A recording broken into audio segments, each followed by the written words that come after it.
everyone, and welcome to the 25th episode of Tuesdays with Tobe. My name is Tobe Frierson, and I am excited to be back with you all again today as we wrap up our series, No Way I Survived.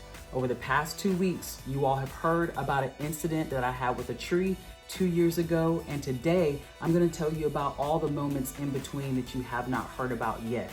It was my hope in sharing this experience that one, you would learn that every precious moment should be treated like it's our last. I'm going to say that again.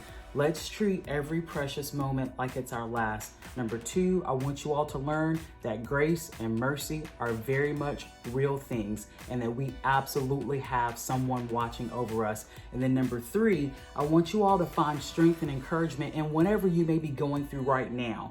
And in those situations that you're going through right now, I want you to approach the attitude of, I've got to heal, I've got to recover, I can heal, I can recover, and then I want you all to be able to use the communities around you to do so.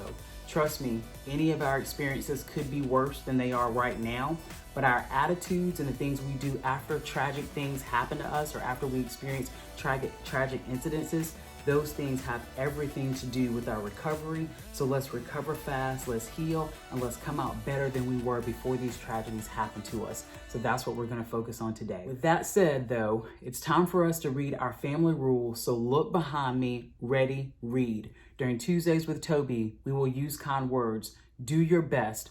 Always be honest. Forgive and forget. Be happy. Count your blessings. Laugh at yourself. Stay positive and love one another. So far during No Way I Survived, you all have heard the beginning and the end of the story, but there is so much that happened in the middle. So many people that stepped up super quickly to call and offer prayers of support, to actually readily come to my aid, and to literally come to my bedside with flowers, cards, balloons, and just providing the amazing support that anyone would want who was going through such a challenge. While I knew I had a good support system, I learned very quickly that knowing you have a support system and seeing it in action are two very different things, and it was completely overwhelming for me.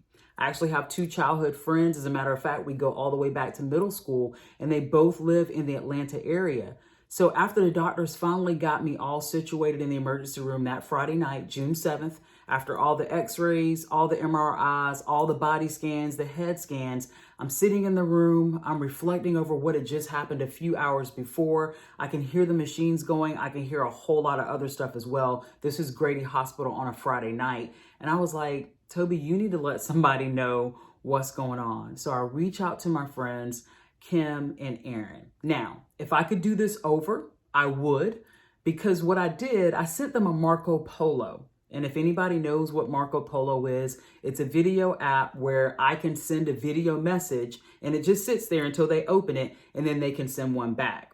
I'm not thinking that, oh, Tobe, your head is bandaged and bloody. You're in a hospital bed with, all this stuff going off and you have a collar on your neck. So needless to say, I caused them probably a little unneeded trauma by sending the message in that way.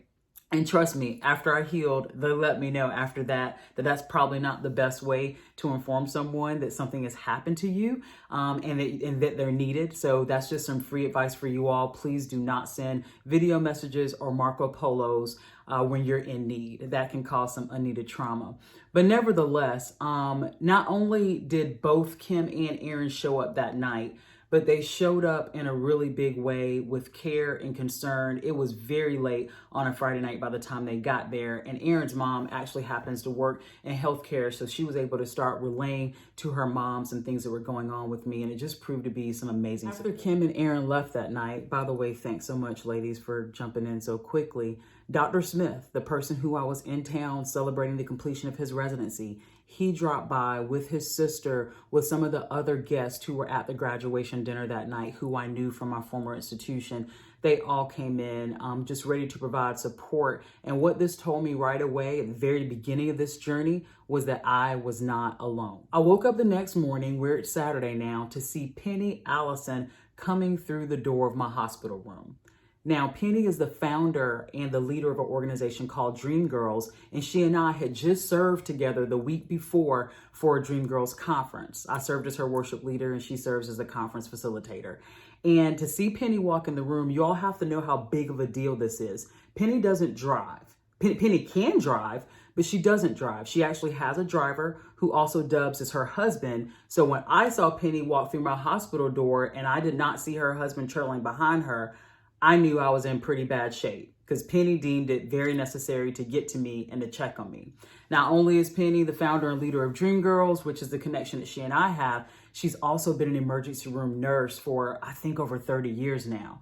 So Penny came in, everyone, being able to ask all the right questions. As the doctor spoke to me, she was able to give me the information in layman's terms, and it was just really, really great to have her there. But it didn't stop with Penny flying through the door that Saturday morning. Also, a coworker of mine hopped in her car and drove 4 hours and just popped in and literally probably stayed for like 10 minutes. And so thank you, Tosca. That was super unexpected. I really appreciate it. My friend Erin, who was there Friday night, she came back again. And then I had cousins who hopped in the car from South Carolina. They were like, Mama told us to come check on you. And so JR, Kelvin, thank you so much. And then my cousin Miller, who lives in Atlanta, he came by as well and started providing care. The list goes on and on. I heard from so many of you by phone, particularly people from Georgia Southern and from Impact Church of Savannah. Calls were flooding in. And again, even though I was at the very beginning of this journey, I wasn't alone. And I sure do appreciate all of you. So all of these people were by my bedside. And while that was overwhelming enough, here comes my D group. Now, D group, you heard me mention them a little bit earlier in this series.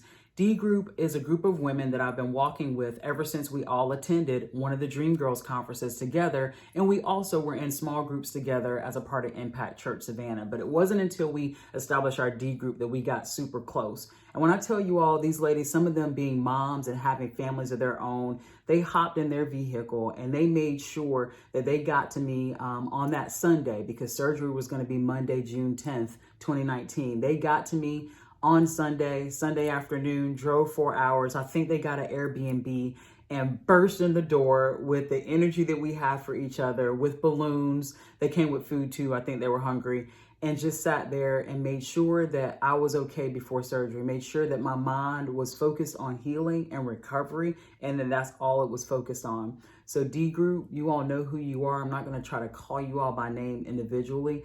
Thank you so much for what you did for me during that time. That was quite amazing, and I am overwhelmed, and I'm still overwhelmed at the love that you all showed me. By the time I had surgery that next Monday morning, my brother was able to get in town. I told you all in a few other episodes that he was in New Jersey for a wedding for this weekend. So he literally flew back home, was able to get in the car and get here from North Carolina. And if you all are familiar with Grady, apparently they have a super high turnover rate. I know amongst the nursing staff for sure. I don't know about other positions. And so there's a lot of traveling nurses that are at Grady. I know travelers, so nothing against travelers at all. However, I was super fortunate to have Marlo there. We were able to, demand for my meds, demand that the room get cleaned, call for meals whenever it was time for me to have meals. It was just a very interesting experience. And so that added support of having a sibling there right by my side was exactly what I needed. Grady was not comparable to the Ritz-Carlton. By the way, I've never stayed at the Ritz. I just know what I've heard.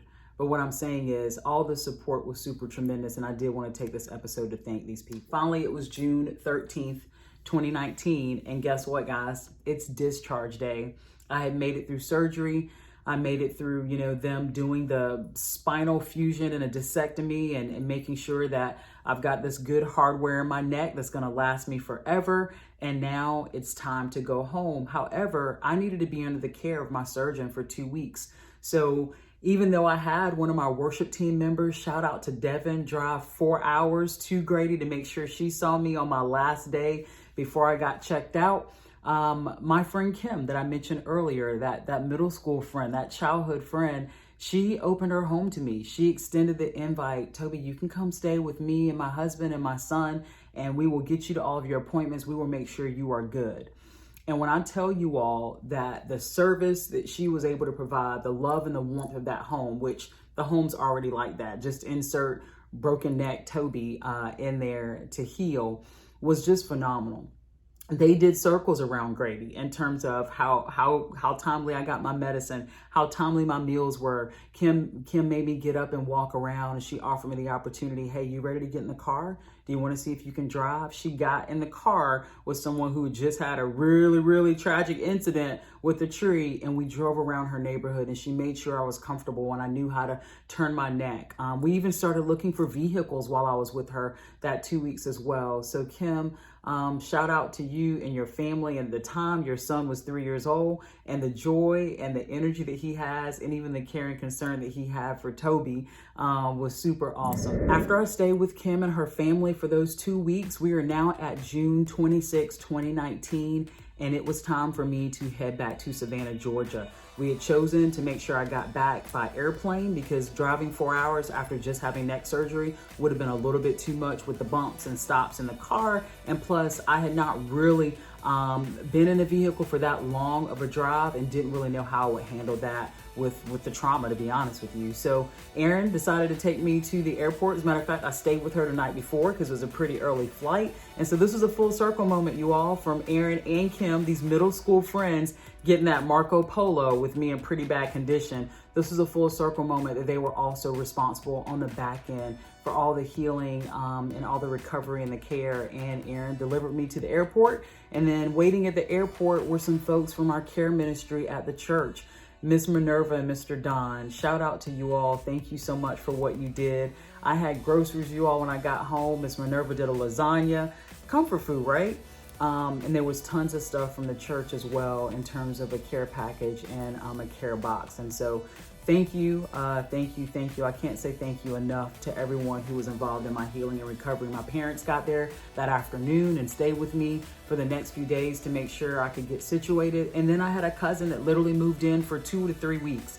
My cousin Yvette from Texas came in, and she not only helped me get to my appointments, but by the time she left, I had purchased a brand new vehicle.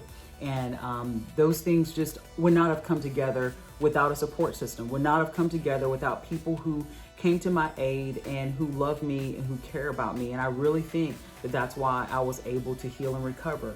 There are many, many more of you who you were there. You called, you sent flowers. Of course, I can't call everyone's name for the sake of time. This is already a little bit longer than one of my normal messages. But what I wanted to convey in this is that I'm grateful. I was grateful in those moments 2 years ago. I remain grateful today.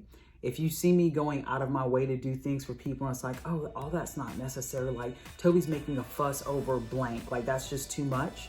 This is why.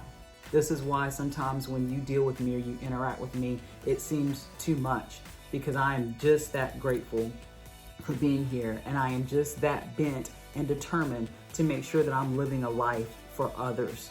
Because my life was preserved, it is preserved. I don't have a whole lot of fears after this. I really didn't have a whole lot of fears prior to this, but I sure don't have a whole lot of fears after this. I feel like I can face things with my past in mind, with knowing that everything's gonna be okay and there's a purpose and a plan for me. And whether I can clearly articulate that purpose and that plan right now in this moment to you, that's not super important to me. I just know that it's in place. And so today, what I want us to walk away with from this is what I stated in the very beginning. Number 1, learn to treat every precious moment like it's your last. 2, grace and mercy are very much real things. And number 3, find strength and encouragement in whatever situations you are going through, because you can heal, you can recover, you can make it through those situations. If you all would for me, please like, share, subscribe, tell people about No Way I Survive. I want them to watch all 3 episodes, and I will see you back here next week